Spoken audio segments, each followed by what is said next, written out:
Today I want to talk about my favorite things to do in Ireland when we went on our trip a few years ago. We went on a trip several years ago and had a lot of fun in Ireland. It was only for a week, so we couldn't go for very long, but we had a pretty good time, and so I wanted to share the things we did. This isn't, of course, a full list of everything you could do in Ireland, but it's something that you might want to think about if you were to go. Make sure to like and subscribe to this video, otherwise, of course, a curse will befall you, and that curse is every video you watch on YouTube will have unskippable ads before it. So you wouldn't want that, would you? So let's get into the video. The first thing was we were there on St. Patrick's Day in Ireland, and that's a really big deal because St. Patrick's Day, as you know, is a really big day for celebrating lots of things that happened in Ireland and the whole country. If you don't know, just say you don't know. You're not fooling anybody. And everybody comes out and it's tons of fun, and we just had a really good time. Things going on all over the city and lots of places selling food and just people out having fun and drinking, of course, and just lots of stuff. And so St. Patrick's Day was really good. There was really good weather on the day we were there, so it made it really nice. Next up, Blarney Castle. It sounds kind of touristy, and it is pretty touristy when you go there. One thing we thought was interesting was all the grounds around Blarney Castle. Like, it's more than just the castle, and it's more than kissing the Blarney Stone, although that was something you could do, was kiss the Blarney Stone. But there's all the stuff around Blarney Castle that you should also take a look at. The grounds are really, really big, and you can just walk for hours around them. Really fun, and there's lots to see, and it's a lot more than you hear about, so definitely check that out if you end up going. Next up is just castles in general. There are so many castles in Ireland, and coming from the United States, that's not really something we see a lot here at all. So it's really interesting to see all the castles in Ireland. I mean, you can't see all the castles in Ireland. There are 30,000 castles in Ireland. No, of course you can't see them all. No one can see them all. No one's ever seen them all.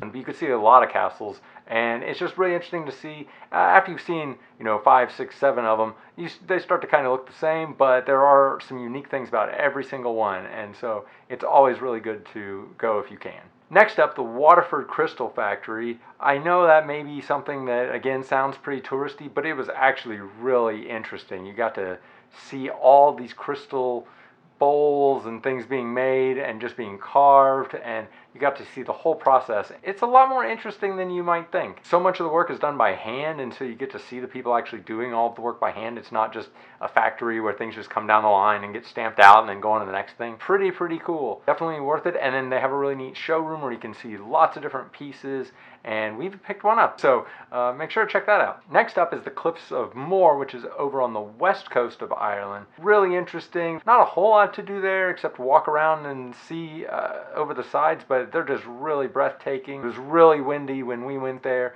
so make sure to bring a jacket and maybe a scarf or something, a hat to hold your hair down. But yeah, the Cliffs of Moher, they're much more impressive in person. You can look at the pictures and they look really cool, but seeing it in real life makes a huge difference. Next up, food. And if you know me, I love food. I mean, I eat like every day, I think.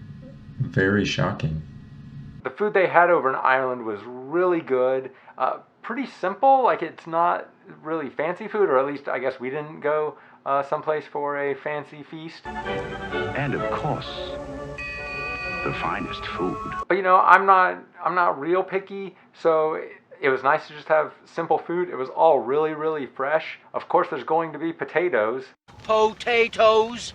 Next up was Guineas. You may not know what that is, but it's actually this really cool store that they had in Ireland. So when we got to Ireland, it was actually snowing, and they weren't really expecting that. They don't get a lot of snow in Dublin.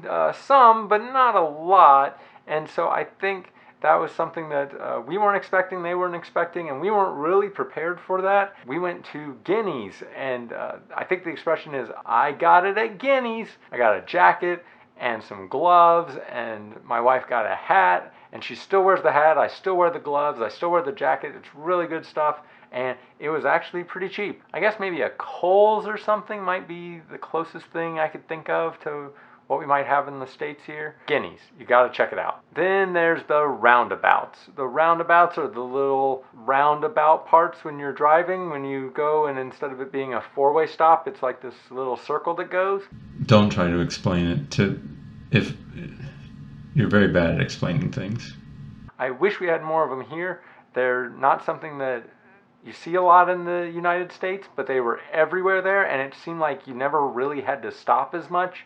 You'd have to slow down to make sure you don't hit somebody in the roundabout, but you didn't have to always come to a complete stop when there was nobody there. And so I really like that. Driving in Ireland, you'll probably get used to the roundabouts. They're kind of scary at first, but you will eventually learn to love them. Number 9 is just all the towns we went to. We didn't really go to many big cities. I guess Dublin was kind of the biggest one. So many of the other towns that we were in, it was just so nice because they weren't very big. You could just park one place and just kind of walk through the rest of the town. All these towns are really old, before the United States existed and well before cars existed, and so everything's built close together and really walkable. You don't have the big massive suburb. Really, really cool. I just really enjoyed going there and really just walking around all the little towns. And number 10, not because it's the least, but because it was my favorite thing, and that is the Irish people. The people in Ireland are just so nice, and everybody's just so caring and thoughtful. And I have this really great story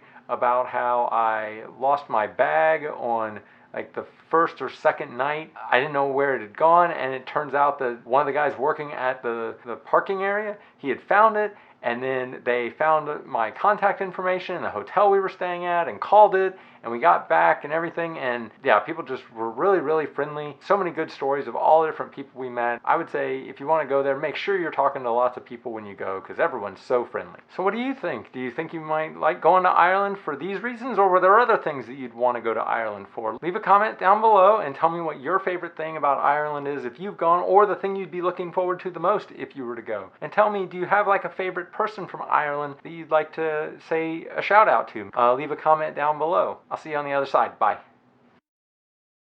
I wish we had more of them here. I wish we had more of them here. These towns all are probably older than the United States, and so they never really, and so they've been around a lot longer than cars and then